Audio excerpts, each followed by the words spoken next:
வணக்கம். அதிரடியின் இன்றைய பிரதான செய்திகள். முதலில் தலைப்புச் செய்திகள். மீன்பிடி அந்த எங்க கூட மீன் நிக்குதுன்னு சொல்லி மீன் பிடிக்கிற ஆப் ஒன்று தாரன்னு கூட ஜனாதிபதி தாரன்னு சொல்லி இருந்தவர். எப்ப அந்த ஆப்ப தருவீங்கன்னா நாங்கள் கூட எங்க மீன் நிக்குதோ அங்க போய் பிடிக்கலாம். ஜனாதிபதி கூறிய மீன் பிடிக்கும் ஆப் எங்கே? அரசாங்கத்தின் மீது அர்ச்சுனா எழுப்பிய கேள்வி. அதாவது நீங்கள் ட்ரோனரை பற்றி கேட்டிருக்கின்றீர்கள், அவ்வாறான விளையாட்டுத்தனமாகவும் கேட்டிருக்கின்றீர்கள். எல்லாத்திலும் விளையாடுற மாதிரி ஒரு அர்ஜுனா இதழையும் விளையாண்டு இருக்கீங்க. பதில்களை வழங்கிய கடல் தொழில் அமைச்சர். சபையில் அம்பலப்படுத்தப்பட்ட மேலும் பல விடயங்கள். எங்களுடைய நிலத்தை எங்களிடம் தாருங்கள். இனியும் பொய் கூறாதீர்கள். நமது நிலங்களை எங்களிடமே ஒப்படைத்து விடுங்கள். அரசாங்கத்திடம் முக்கிய கோரிக்கை வைத்த ஸ்ரீதரன் எம்பி. உண்மையில் குற்றம் செய்தவர்கள் தண்டிக்கப்பட்டுதான் ஆக வேண்டும். குற்றவாளிகளை பாதுகாக்கின்ற உஜிர்த்த ஞாயிறு தாக்குதல் தொடர்பில் வெளிவராத பல கேள்விகளை முன்வைத்த எம்பி. வெளிப்படுத்தப்பட்ட மேலும் பல தகவல்கள். விடுதலை புலிகளின் பணத்தை வைத்து ராஜபக்சர்கள் சொகுசு வாழ்க்கை வாழ்ந்தார்கள். ராஜபக்சர்களின் முகத்திரையை கிழிக்கும் சரத் பொன்சேகா. அடுத்தடுத்து அம்பலப்படுத்தப்பட்ட உண்மைகள். மஹிந்தவின் மகனை மீண்டும் விசாரணைக்கு அழைக்கும் சிஐடி. அச்சத்தில் உறைந்து போயுள்ள ராஜபக்ச தரப்பு. குறிக்கப்பட்ட நாள். சுரேஷ் சாலையுடன் தொடர்புபடும் வெள்ளை வேன் கடத்தல். அம்பலமான கொடூர முகம். கடத்தப்பட்டவர் வெளியிட்ட திடுக்கிடும் தகவல்கள். கைது செய்யப்பட்ட சொல்லிசை பாடகர் விடுதலை செய்யப்படுவாரா? நீதிமன்றம் பிறப்பித்த அதிரடி உத்தரவு. குறிக்கப்பட்ட நாள்.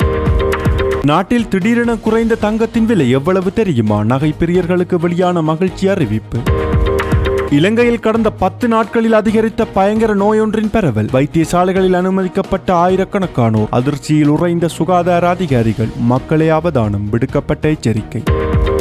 நாட்டை தாக்க வரும் எல்லினோ குறித்து ஜனாதிபதி தலைமையில் நடைபெற்ற விசேட கலந்துரையாடல். எடுக்கப்படவுள்ள அதிரடி நடவடிக்கைகள். தொடர்பென விரிவான செய்திகள். விரிவான செய்திகளுக்கு செல்ல முன்னர் இது போன்ற செய்திகளை உடனுக்குடன் அறிந்து கொள்ள எமது அதிரடி சேனலை சப்ஸ்கிரைப் செய்து கொள்ளுங்கள். மீன்பிடித்துறை அமைச்சர் சந்திரசேகரன் அவர்களே, நீங்கள் சொல்லியிருந்தீங்க 4 மீனவர்கள் உண்டு. நான் உங்களுக்கு கடிதத்தை போட்டிருந்தேன். 2 மீனவர்கள் நான் பார்த்து நான் உங்களுக்கு 1, 2, 3 நாள் என்ன தெரியுமாண்டு பரவாயில்ல என்றீங்கள். என்னென்றால் நான் கேட்க வேண்டிய கேள்வி, உங்களுடைய அரசாங்கம் இந்த மக்களுக்கு கொடுத்த வாக்குறுதிகளில் முக்கியமாக கொடுத்தது அந்த மீன் பிடிக்கிற ஆப். அந்த எங்க கூட மீன் நிக்குதுன்னு சொல்லி மீன் பிடிக்கிற ஆப் ஒன்று தாரன்னு கூட ஜனாதிபதி தாரன்னு சொல்லி இருந்தவர். எப்ப அந்த ஆப்ப தருவீங்கன்னா நாங்கள் கூட எங்க மீன் நிக்குதோ அங்க போய் பிடிக்கலாம்.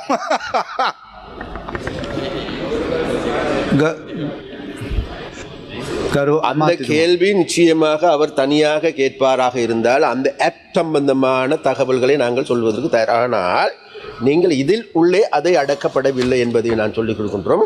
ஆப் சம்பந்தமான நடவடிக்கைகள் இப்போது எங்களுடைய டிஜிட்டல் அமைச்சின் கீழ் முன்னெடுக்கப்படுகின்றது.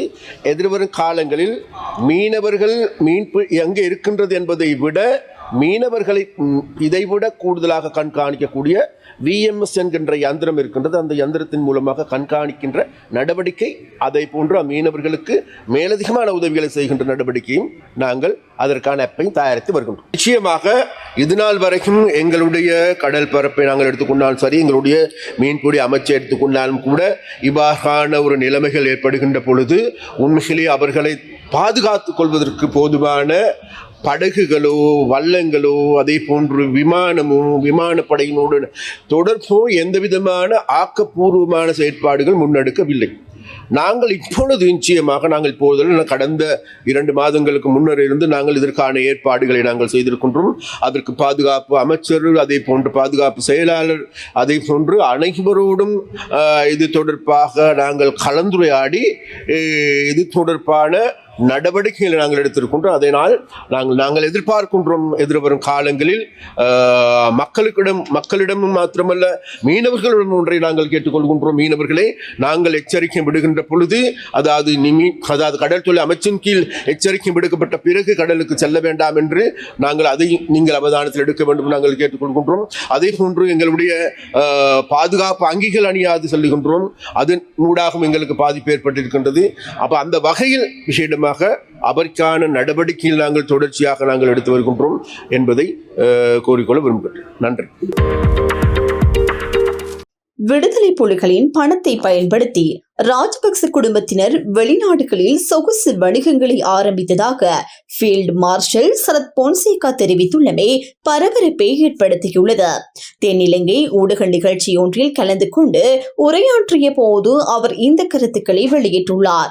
இதன்போது தொடர்ந்து கருத்து தெரிவித்த சரத் பொன்சேகா, விடுதலை புலிகள் அமைப்பின் சர்வதேச வலையமைப்பை வழிநடத்திய கேபி என அறியப்படும் குமரன் பத்மநாதன் கைது செய்யப்பட்ட பின்னர் அந்த அமைப்புடன் தொடர்புடைய சர்வதேச நிதி மற்றும் சொகுசு கப்பல்களுக்கு என்ன நடந்தது என்பது குறித்து பல கேள்விகளும் மர்மங்களும் தொடர்ந்து நிலவி வருவதாக கூறினார். குறிப்பாக புலிகள் அமைப்பின் அந்த பணத்தை பயன்படுத்தி மலேசியா உள்ளிட்ட வெளிநாடுகளில் சொகுசு வணிகங்களை ஆரம்பிப்பதற்காக ராஜபக்ச குடும்ப உறுப்பினர்கள் முழுமையாக பயன்படுத்திக் கொண்டதாக கூறப்படும் குற்றச்சாட்டுகள் இன்றும் பேசப்பட்டு வருவதாக அவர் சுட்டிக்காட்டினார். மேலும் முன்னாள் உளவுத்துறை தலைவர் சுரேசாலை மேற்கொண்டதாக கூறப்படும் சர்ச்சைக்குரிய நடவடிக்கைகள் அனைத்தும் ராஜபக்ச குடும்பத்தின் அரசியல் நலன்களை அடிப்படையாக கொண்டே மேற்கொள்ளப்பட்டதாக தற்போது ஆதாரங்களுடன் தெரிய வருவதாகவும் அவர் தெரிவித்தார். அதன் உண்மையான திட்டமிடுபவரும் வழிநடத்துபவரும் அப்போதைய பாதுகாப்பு செயலாளர் கோட்டாபய ராஜபக்சவே எனவும் சரத் பொன்சேகா பகிரங்கமாக குற்றம் சாட்டினார். யுத்த காலத்தில் ராணுவ புலனாய்வுத்துறை மிகவும் பலவீனமாக செயற்பட்டதாகவும் பாதுகாப்பு சபைக்கு தவறான தகவல்கள் வழங்கப்பட்டதாகவும் அவர் குற்றம் சாட்டினார். புலனாய்வுத்துறை விடுதலை புலிகள் உறுப்பினர்கள் 9,000 பேர் மட்டுமே இருப்பதாக அறிக்கைகள் வழங்கியது. ஆனால் எனது போர்க்கள ஆய்வுகளின் அடிப்படையில் அந்த எண்ணிக்கை 30,000க்கும் அதிகமாக இருந்தது என அவர் கூறினார். மேலும் ஹெண்டவிதாரண மற்றும் சுரேசாலை போன்ற அதிகாரிகள் 4வது ஈழ போரின் உண்மையான பங்களிப்பை வழங்கவில்லை.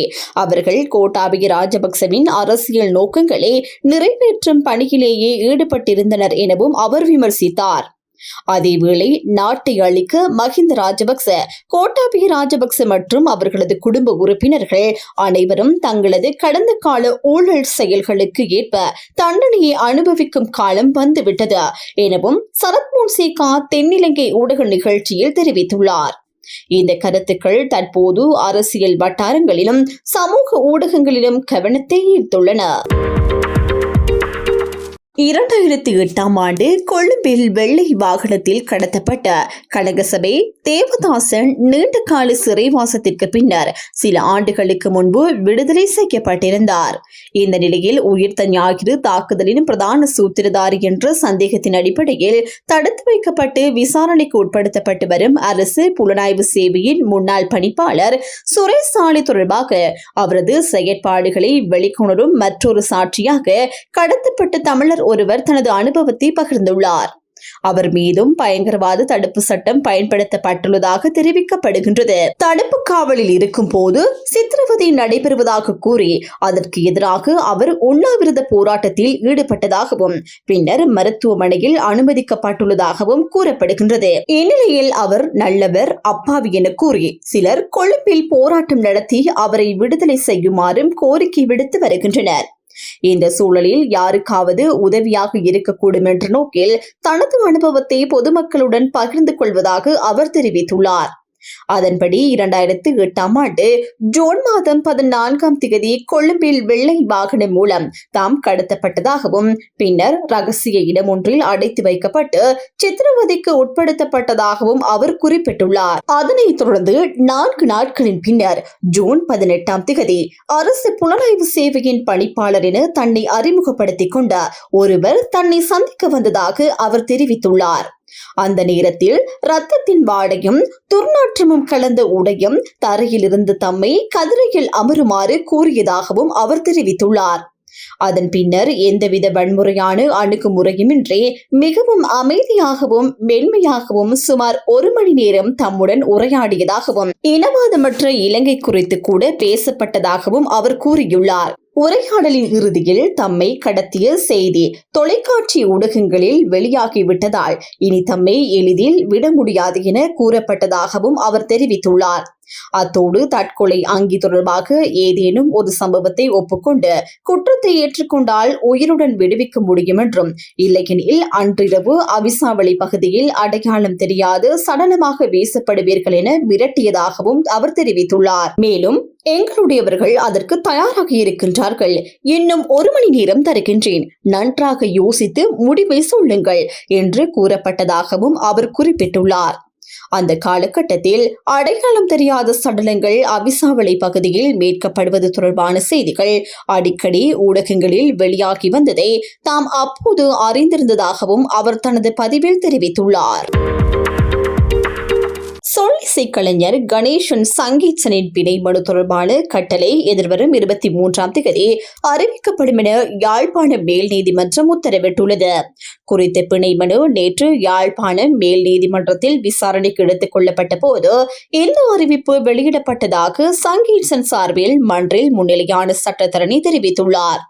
கைது செய்யப்பட்டு தற்போது விளக்கமறியலில் வைக்கப்பட்டுள்ள கணேசன் சங்கீத்சனுக்கு பிணை வழங்குமாறு கோரியே இந்த மனு தாக்கல் செய்யப்பட்டுள்ளதாக தெரிவிக்கப்பட்டுள்ளது. இதற்கிடையில் சாவகச்சேரி நீதவான் நீதிமன்றம் பிறப்பித்துள்ள கட்டளைகள் தொடர்பாகவும் சங்கீத்சன் சார்பில் மறுசீராய்வு மனுவை தாக்கல் செய்வதற்கான நடவடிக்கைகள் முன்னெடுக்கப்பட்டுள்ளதாகவும் சட்டத்தரணி குறிப்பிட்டுள்ளார்.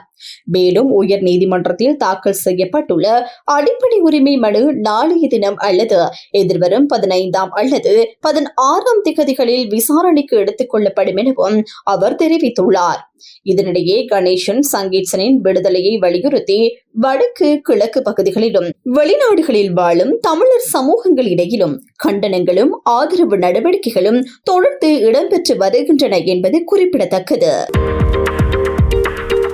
முன்னாள் ஜனாதிபதி மஹிந்த ராஜபக்சவின் மகனான யோசித்த ராஜபக்சவுக்கு லஞ்ச ஊழல் ஒழிப்பு ஆணைக்குழுவில் முன்னிலையாகுமாறு அழைப்பு விடுக்கப்பட்டுள்ளது.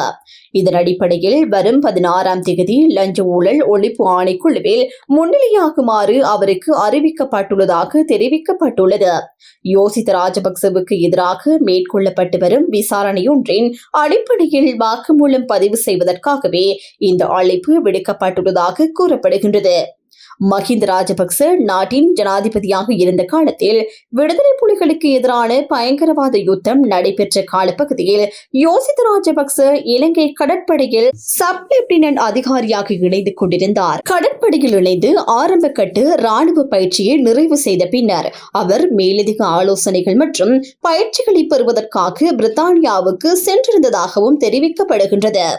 இவ்வாறு அவர் வெளிநாடு சென்று உயர் பயிற்சி பெற்றது நாட்டில் நடைமுறையில் உள்ள விதிமுறைகளுக்கு முரணாக இருந்ததாக முன்னெடுக்கப்பட்ட முறைப்பாட்டின் அடிப்படையிலேயே இந்த விசாரணை முன்னெடுக்கப்பட்டு வருவதாகவும் குறிப்பிடப்படுகின்றது. இலங்கையில் நேற்று தங்கத்தின் விலையில் வீழ்ச்சி ஏற்பட்டுள்ளதாக அகில இலங்கை நகையக வியாபாரிகள் சங்கம் தெரிவித்துள்ளது. அதன்படி 24 கரட் தங்கத்தின் விலை ஒரு பவுனுக்கு 8000 ரூபாயால் குறைந்துள்ளது. தற்போதைய சந்தை நிலவரத்தின் அடிப்படையில் 24 கரட் தங்கம் ஒரு பவுன் 3,70,000 ரூபாயாக விற்பனை செய்யப்படுகின்றது. அதேவேளை 22 கரட் தங்கம் ஒரு பவுன் 3,40,400 ரூபாயாக விற்பனையாகி வருவதாகவும் தெரிவிக்கப்பட்டுள்ளது. மேலும் 24 கரட் தங்கம் ஒரு கிராம் 46,250 ரூபாயாகவும் 22 கரட் தங்கம் ஒரு கிராம் 42,550 ரூபாயாகவும் விற்பனை செய்யப்படுவதாக நகையக வியாபாரிகள் சங்கம் குறிப்பிட்டுள்ளது. சர்வதேச தங்க சந்தையில் ஏற்பட்டுள்ள மாற்றங்கள், அமெரிக்க டாலரின் பெறுமதியில் ஏற்பட்ட ஏற்ற இறக்கங்கள் உள்ளிட்ட காரணிகள் உள்நாட்டு தங்க விலையிலும் தாக்கத்தை ஏற்படுத்தியுள்ளதாக சந்தை தரப்புகள் தெரிவிக்கின்றன. இலங்கையில் கடந்த 10 நாட்களுக்குள் 5000த்திற்கும் மேற்பட்ட டெங்கு நோயாளர்கள் பதிவாகியுள்ளமை சுகாதார அதிகாரிகளிடையே அதிர்ச்சியை ஏற்படுத்தியுள்ளது. இதே நிலை தொடர்ந்தால் வரவிருக்கும் வாரங்களில் மருத்துவமனைகள் தாங்க முடியாத அளவிலான சுமையை எதிர்கொள்ள நேரிடும் என தேசிய தொற்று நோய் தடுப்பு நிறுவனத்தின் சிரேஷ்ட விசேட வைத்திய நிபுணர் டாக்டர் ஆனந்த் விஜய் விக்ரம தெரிவித்துள்ளார். டெங்கு தடுப்பு மற்றும் மேலாண்மை தொடர்பான சிறப்பு பயிற்சி குறித்து கருத்து தெரிவித்த அவர், டெங்கு மேலாண்மையில் இலங்கைக்கு சர்வதேச அளவில் அங்கீகரிக்கப்பட்ட நிபுணத்துவம் இருப்பதை சுட்டிக்காட்டினார். அங்குடி வைத்தியசாலையின் அழைக்கப்படும் தேசிய தொற்று நோய் தடுப்பு நிறுவனம் ஆசியாவில் டெங்கு நோய்க்காக பிராந்திய ஆராய்ச்சி மற்றும் பயிற்சி மையமாக உலக சுகாதார அமைப்பால் அறிவிக்கப்பட்டுள்ளதாகவும் அவர் குறிப்பிட்டார். இந்த அங்கீகாரத்தை அடுத்து டெங்கு தடுப்பு மற்றும் மேலாண்மை குறித்து சிறப்பு பயிற்சிகளை பெறுவதற்காக பல நாடுகளை சேர்ந்த சுகாதார பணியாளர்கள் இலங்கைக்கு வருகை தருகின்றனர் எனவும் தெரிவிக்கப்பட்டுள்ளது. இதற்கிடையில் தேசிய தொற்று நோய் தடுப்பு நிறுவனத்தின் விசேட வைத்திய நிபுணர் டாக்டர் தமயந்தி இதம்பிட்டிய கூறுகையில், இந்த நிறுவனம் ஏற்கனவே நேரடியாகவும் மற்றும் இணையவழி மூலமாகவும் டெங்கு மேலாண்மை பயிற்சி திட்டங்களை நடத்த தொடங்கியுள்ளதாக தெரிவித்துள்ளார். உலகெங்கிலும் உள்ள சுகாதார பணியாளர்களுடன் டெங்கு கட்டுப்பாட்டில் இலங்கையின் நிபுணத்துவத்தை பகிர்ந்து கொள்ளும் நோக்கில் சர்வதேச ஆன்லைன் பாடநெறி ஒன்றை அறிமுகப்படுத்த திட்டமிடப்பட்டுள்ளதாகவும் அவர் குறிப்பிட்டுள்ளார். இதனிடையே தடுப்பு நடவடிக்கைகள் பலப்படுத்தப்படாவிட்டால் 2030 ஆண்டளவில் இலங்கையில் நோய் மற்றும் மரணத்திற்கு முக்கிய காரணிகளில் ஒன்றாக டெங்கு மாறக்கூடும் என்றும் கணிப்புகள் தொடர்பாக சர்வதேச சுகாதார நிபுணர்கள் கவலை வெளியிட்டுள்ளனர். மேலும் காய்ச்சல் மற்றும் கடுமையான தலைவலி போன்ற அறிகுறிகள் தென்பட்டால் பொதுமக்கள் உடனடியாக மருத்துவ ஆலோசனையை பெற வேண்டும் எனவும், ஆனால் பாராசிட்டமால் மாத்திரைகளை மட்டும் எடுத்துக்கொண்டு சிகிச்சையை தாமதப்படுத்தும் நிலை காணப்படுவதாகவும் அவர்கள் எச்சரித்துள்ளனர். நிலைமை கவலைக்கிடமாக மாறிய பின்னரே மருத்துவமனை சிகிச்சையை நாடும் பழக்கம் காணப்படுவதாகவும் அவர்கள் தெரிவித்துள்ளனர். எனவே நோய் பரவலை கட்டுப்படுத்த பொதுமக்கள் கொசுக்கள் பெருகும் இடங்களை அளிக்குமாறும் சுகாதார வழிகாட்டுதல்களை முறையாக பின்பற்றுமாறும் அதிகாரிகள் தொடர்ந்து கோரிக்கை விடுத்து வருகின்றனர்.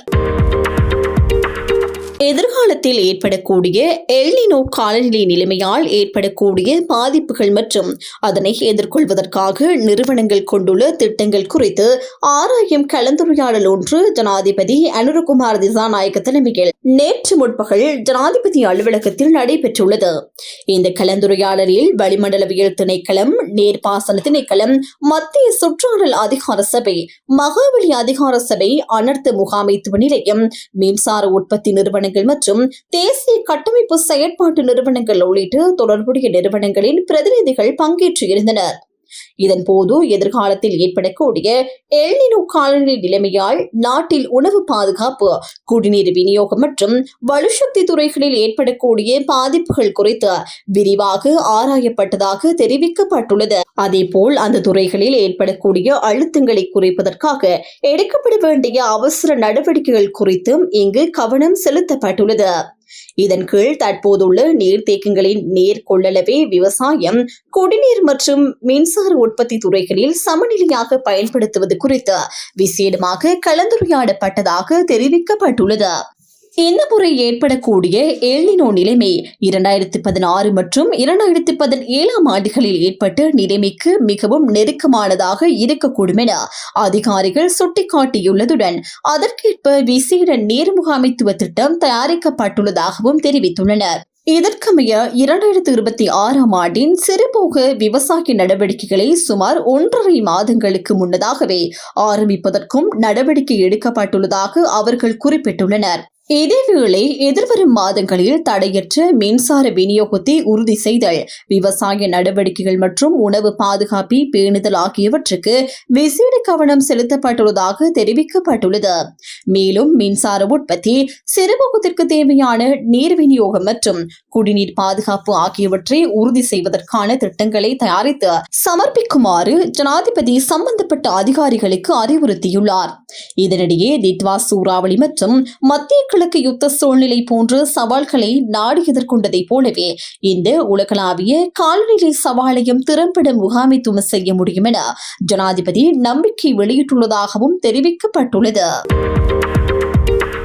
கோட்டாபய ராஜபக்சவுக்கு பயணத்தடை விதிக்கப்படும் வரை ஆரோக்கியமாக இருந்த சுரேசாலே பயணத்தடை விதிக்கப்பட்ட பின்னர் ஒரே நாளில் நோயாளியாக மாறிவிட்டதாக சபை முதல்வரும் அமைச்சருமான பிமல் ரத்நாயக்க தெரிவித்துள்ளார். குற்றப்புலனாய்வு திணைக்களத்தில் சுரேசாலேவுக்கு முழுமையான சலுகைகள் வழங்கப்பட்டுள்ளன எனவும் அமைச்சர் இதன்போது சுட்டிக்காட்டியுள்ளார். நேற்றைய நாடாளுமன்ற அமர்வின் போதே அவர் இதனை தெரிவித்துள்ளார். இதன்போது கருத்து தெரிவித்த அவர், முன்னாள் ஜனாதிபதி கோட்டாபய ராஜபக்ச 2019 ஆண்டுக்கு பின்னர் ஆட்சிக்கு வருவதற்கான சூழல் திட்டமிட்ட வகையில் உருவாக்கப்பட்டதாகவும் குறிப்பிட்டுள்ளார். 2019 ஏப்ரல் 21 ஈஸ்டர் ஞாயிறு குண்டு தாக்குதல் சம்பவம் இடம்பெற்ற சில நாட்களுக்குள் கோட்டாபய ராஜபக்ச ஜனாதிபதி தேர்தலில் போட்டியிடப் போவதாக அறிவித்ததாகவும் அவர் தெரிவித்துள்ளார். உயிர்த்த ஞாயிறு குண்டு தாக்குதலுக்கும் ராஜபக்ச குடும்பத்துக்கும் தொடர்பு இருப்பதாக மக்கள் மத்தியில் நன்கு அறியப்பட்டுள்ளதாகவும் அவர் கூறியுள்ளார். இந்த தாக்குதலின் பின்னர் நாட்டின் சுற்றுலாத்துறை, சேவைத்துறை மற்றும் கைத்தொழில் துறை முற்றாக வீழ்ச்சியடைந்துள்ளதாகவும் இது பொருளாதார பாதிப்புக்கு முக்கிய காரணியாக இருப்பதாகவும் அவர் சுட்டிக்காட்டியுள்ளார். இதேவேளை கத்தோலிக்க மக்கள் பாதிக்கப்பட்ட நிலையில் முஸ்லிம் சமூகத்தினர் முழுமையாக பயங்கரவாதிகளாக அடையாளப்படுத்தப்பட்டு அவர்களுக்கு எதிராக திட்டமிட்டு வெறுப்புகள் உருவாக்கப்பட்டதாகவும் அவர் குறிப்பிட்டுள்ளார். இவ்வாறான சூழ்நிலையிலேயே 2019 ஆண்டு ஆட்சி மாற்றம் ஏற்பட்டதாகவும் தற்போது சிறைச்சாலை தொடர்பான விவகாரம் மீண்டும் எழுப்பப்படுவதாகவும் அவர் தெரிவித்துள்ளார். முன்னாள் ராணுவ தளபதி சரத் பொன்சேகா சிறைச்சாலை தொடர்பில் பல விடயங்களை வெளிப்படுத்தியுள்ளதாகவும் உயிர்த்த ஞாயிறு தாக்குதலுடன் தொடர்பு இருப்பதாகவும் கூறியுள்ளதாகவும் அமைச்சர் குறிப்பிட்டுள்ளார். உயிர்த்த ஞாயிறு தாக்குதல் தொடர்பான விசாரணைகள் நீதிமன்றத்தில் முன்னேறி வரும் நிலையில் சில தரப்புகள் பிரதான சூத்திரதாரிகளையும் தொடர்புடையவர்களையும் பாதுகாக்க முயற்சிப்பதாகவும் அவர் தெரிவித்துள்ளார். இதேவேளை முன்னாள் ஜனாதிபதி மைத்திரிபால ஸ்ரீசேன நீதிமன்றத்திற்கு தனியாக வருகை தருவதாகவும் ஆனால் ராஜபக்சர்கள் மற்றும் ரணில் விக்ரமசிங்க போன்றவர்கள் பரிவாரங்களுடன் வருவதாகவும் அவர் சுட்டிக்காட்டியுள்ளார். அரசாங்கம் இந்த சவால்களை அறிந்தே பொறுப்பேற்றுள்ளதாகவும் விசாரணைகள் தற்போது முறையாக நடைபெற்று வருவதாகவும் அமைச்சர் தெரிவித்துள்ளார். மேலும் சிறைச்சாலை பயணத்தடை விதிக்கப்பட்ட பின்னர் நோயாளியாக மாறிவிட்டதாகவும் குற்ற புலனாய்வு திணைக்களத்தில் அவருக்கு சலுகைகள் வழங்கப்பட்டதாகவும் கூறப்படும் நிலையில் தற்போது அவர் பல போலியான குற்றச்சாட்டுகளை முன்வைப்பதாகவும் அவர் விமர்சித்துள்ளார். நாட்டை மக்கள் கவனிக்காமல் இருப்பதாகவும் வெகு விரைவில் உண்மை வெளிவரும் என்றும் அவர் குறிப்பிட்டுள்ளதாக தெரிவிக்கப்பட்டுள்ளது. அரசாங்கத்தின் வசம் உள்ள மயிலிட்டி மக்களின் காணிகளை விடுவிக்க கோரியும் இனியும் பொய் கூறாதீர்கள் எனவும் நேற்று நாடாளுமன்றத்தில் ஸ்ரீதரன் எம்பி உருக்கமாக கோரிக்கை முன்வைத்துள்ளார். இது தொடர்பில் அவர் மேலும் தெரிவிக்கையில், கடந்த 2026 ஆண்டு மே மாதம் 27 புதன்கிழமை யாழ்ப்பாண மாவட்டத்தினுடைய பருத்தித்துறை முனை பகுதியைச் சேர்ந்த மீனவர்கள் கடலுக்கு சென்றிருந்தார்கள். அந்த மீனவர்களிலே 4 பேர் இதுவரை இன்னும் வீடு திரும்பவில்லை. அரசாங்கத்தினால் அவ்வாறு சென்றவர்களை கொண்டு வருவதற்கான, தேடி கண்டுபிடிப்பதற்கான சரியான நடவடிக்கைகள் உரிய நேரத்தில் மேற்கொள்ளப்படவில்லை என்பதையே அந்த பகுதி எங்களுடைய மீனவ சகோதரர்கள் எங்களிடம் முறையிட்டிருக்கிறார்கள். குறிப்பாக சிமியாம்பிள்ளை சுஜிக்குமார் 37 வயசு, கதிர்காமம் சோதிலிங்கம் 52 வயசு, பாலசூரியமூர்த்தி ராமகிருஷ்ணன் 53 வயது, ராமகிருஷ்ணன் ரவிராஜ் 28 வயது. இதிலே ராமகிருஷ்ணனும் ராமகிருஷ்ணனுடைய மகன் ரவிராஜ் அவர்களும் தந்தையும் மகனுமாக கடலுக்கு சென்றிருந்தார்கள். இவர்கள் பருத்தித்துறை முனை கற்கோவளம் பகுதிகளை சொந்த இடமாக கொண்ட இந்த எங்களுடைய மீனவ சகோதரர்கள் இன்று வரை வீடு திரும்பவில்லை. இவர்களுக்கான உயிர்களுக்கு என்ன நடந்தது, இவர்களுக்கு என்ன நடந்திருக்கும் என்பதை இன்னும் அரசு பொறுப்போடு வெளியிடவில்லை. அரசிடமிருந்து ஒரு சரியான பதிலும் அவர்களுக்கு கிடைக்கவில்லை என்பதையும் நான் இந்த இடத்திலே பதிவு செய்ய விரும்புகிறேன்.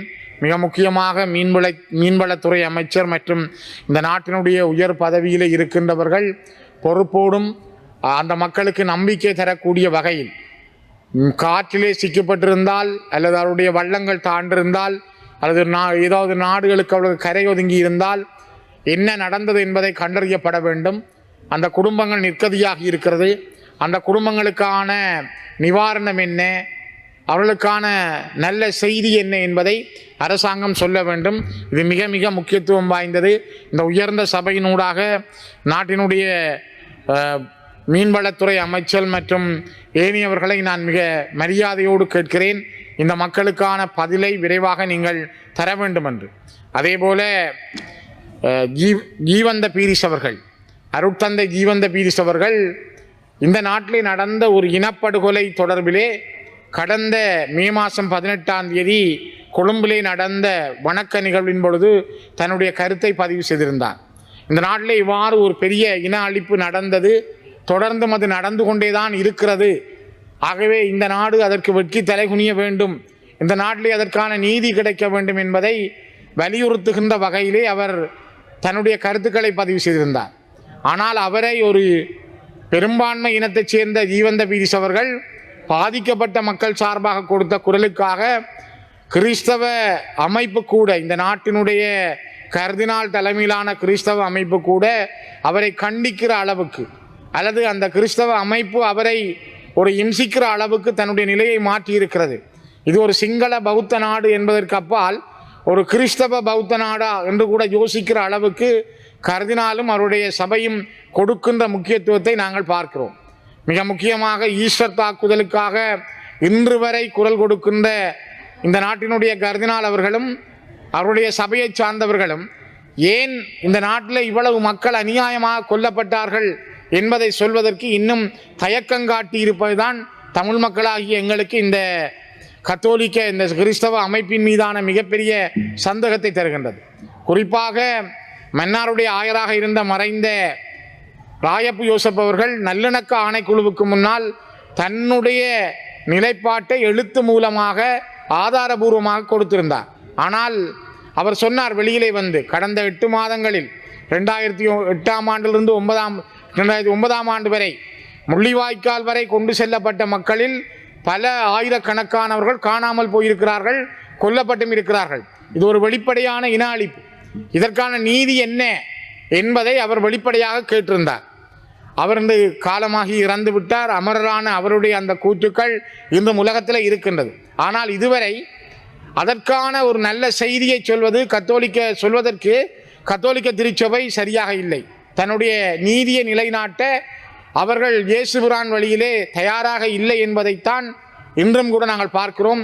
ஜீவந்த பீரிஸ் அவர்களுடைய அந்த நல்ல முன்மாதிரியான கருத்துக்கள், அருட்தந்தை ஜீவந்த பீரிஸ் அவர்கள் முன்வைத்த கருத்துக்களை நாங்கள் ஏற்றுக்கொள்கிறோம். அவர் பாதிக்கப்பட்ட மக்களுக்காக மனிதாபிமானத்தோடும் மனிதாபிமான கண்ணோட்டத்தோடும் தன்னுடைய கருத்துக்களை சொல்லியிருப்பதும் இந்த நாட்டிலே இது ஒரு மிக முக்கிய விடயம் என்பதை, இன்றும் நடந்து கொண்டிருக்கிறது என்பதை அவர் குறிப்பிட்டிருப்பது மிக மிக முக்கியத்துவம் வாய்ந்தது. குறிப்பாக தலைமை தாங்கும் உறுப்பினர் அவர்களே, இன்று யாழ்ப்பாண மாவட்டத்திலே கிட்டத்தட்ட 90ஆம் ஆண்டு மக்கள் மயிலிட்டியிலே இருந்து இடம்பெயர்ந்தார்கள். 90ஆம் ஆண்டிலே இடம்பெயர்ந்த மக்களுடைய வரலாற்றை நீங்கள் சிந்தித்து பாருங்கள். அவர்களுடைய வரலாறு இன்னும் அந்த இடத்திற்கு திரும்ப முடியாமல் இருக்கிறார்கள். ஒரு வெள்ளிக்கிழமை வருகிற 15ஆம் தேதி வந்தால் அவர்கள் வெளிக்கிட்டு 35 ஆண்டுகளை பூர்த்தி செய்த காலகட்டம். அந்த காலகட்டத்திலே அவர்கள் கேட்கிறார்கள், நாங்கள் இந்த மண்ணிலே இருந்து எங்களை துரத்தி அடித்தார்கள், கலைக்கப்பட்டோம், இராணுவத்தினரால் வலுக்கட்டாயமாக கலைக்கப்பட்டார்கள். 90ஆம் ஆண்டிலிருந்து இன்றைக்கு 2026ஆம் ஆண்டு வரைக்கும் 15 ஆண்டுகளை பூர்த்தி 35 ஆண்டுகளை பூர்த்தி செய்து அவர்கள் அந்த மண்ணுக்கு இருக்கிறார்கள்.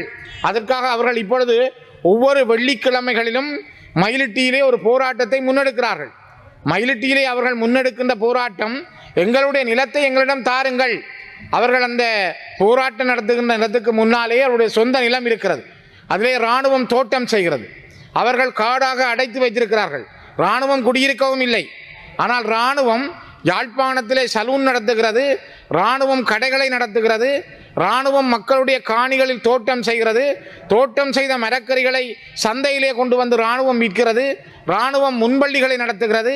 இன்னும் இந்த நாட்டிலே இந்த நிலை மாறவில்லை. அதனால்தான் நாங்கள் கேட்கிறோம், இந்த அரசு மாறியும் கூட, ஜனாதிபதி வலிகாமம் வடக்குக்கு வந்து நடைபெறுகின்ற பொழுதும் கூட மக்களுடைய காணிகளை விடுவியுங்கள், அந்த மக்கள் அந்த இடங்களில் குடியேற விடுங்கள் என்று கேட்ட பொழுது, இங்கே நீங்கள் டித்துவா புயலை பற்றி பேசுகிறீர்கள், அரிசி விலை பற்றி பேசுகிறீர்கள், பொருளாதாரத்தினுடைய நிலை பற்றி பேசுகிறீர்கள். ஆனால் தங்களுடைய மிக உற்பத்தியை தரக்கூடிய அந்த மயிலிட்டி போன்ற இடங்கள், தையிட்டி, மயிலிட்டி, காங்கேசந்துறை, பலாலி, வசாவிளான், தோலகட்டி போன்ற இடங்களிலே மக்கள் கொடி, முந்திரிகை, திராட்சை செய்கையிலே வெற்றி பெற்ற இடங்கள், வெற்றிலை செய்கையிலே வெற்றி பெற்ற இடங்கள், மரக்கறி செய்கையிலே வெற்றி பெற்ற இடங்கள், ஒரு நாளைக்கு குறைந்தது 4 அல்லது 5 பார ஊர்திகளில் டம்புள்ள சந்தைக்கு மரக்கறிகளை அனுப்பி வைத்த மக்கள் அந்த மக்கள். ஆனால் இன்று தாங்கள் உற்பத்தி செய்ய முடியாமல் தெருக்களிலே காத்திருக்கிறார்கள். இன்றைக்கு இவர்கள் தொடர்ந்து போராடுகிறார்கள். இந்த நாடு, இந்த நாட்டினுடைய தலைமை, இந்த நாட்டினுடைய அரசாங்கம் அதனை கண்டுகொள்ளாமல் இருப்பதுதான் மிக கூடிய வேதனையானது. ஆகவே தயவு செய்து இந்த நாட்டினுடைய பொறுப்பு வாய்ந்தவர்கள், உண்மையை உணர்ந்தவர்கள், ஒரு நியாயமான மனிதாபிமானத்தை நேசிக்கின்ற நீங்கள், நல்லிணக்கம் பற்றி பேசுகின்ற நீங்கள், இன்றைக்கு 2 ஆண்டுகள் அரசு பதவி அந்த மக்களுடைய சொந்த நிலத்தில் குடியேற விடுங்கள். ரவிகரன் இந்த பாராளுமன்றத்திலே கௌரவ உறுப்பினர் ரவிகரன் பிரிகேடியர் பால்ராஜை பற்றி பேசிவிட்டார் என்று நேற்று பாராளுமன்றத்துக்கு வெளியிலே கொஞ்சம் பேர் போராட்டம் நடத்துகிறார்கள். ஆனால் இந்த நாட்டிலே மக்கள் சொந்த இடத்துக்கு இன்னும் போக முடியவில்லை. 35 ஆண்டுகளுக்கு மேலாக அவர்கள் அகதிகளாக யாழ்ப்பாணத்தில் இருக்கிறார்கள். உறவினர் நண்பர் வீடுகளில் இருக்கிறார்கள். நாங்கள் இப்பொழுதும் இராணுவத்துக்காக உயர் பாதுகாப்பு வலயம் என்ற போர்வையிலே அந்த காணிகளை இந்த நாட்டினுடைய இராணுவம் பிடித்து வைத்திருக்கிறது என்று பொதுமகன் அல்லது எந்த சிங்கள சகோதரன் சிங்கள சகோதரி போராட முன்வருவார்கள். அப்படி வந்தால் இந்த நாட்டிலே அவர்களுக்கு இனவாதம் சொல்லுவார்கள். ஆகவேதான் நாங்கள் கேட்கிறோம், நாங்கள் முன்வைக்கிறோம், மயிலிட்டியில் இருக்கிற மக்களுடைய நியாயமான கோரிக்கைகளை ஏற்றுக்கொள்ளுங்கள். அந்த மக்களுடைய காணிகளை உடனே விடுவியுங்கள். அந்த மக்களுக்கு அடிக்கடி போய் பொய் சொல்ல வேண்டாம். மாறி மாறி உங்களுடைய பாராளுமன்ற உறுப்பினர்கள் பொய் சொல்வதை விட அந்த மக்களுடைய காணியை உடனே விடுவியுங்கள்.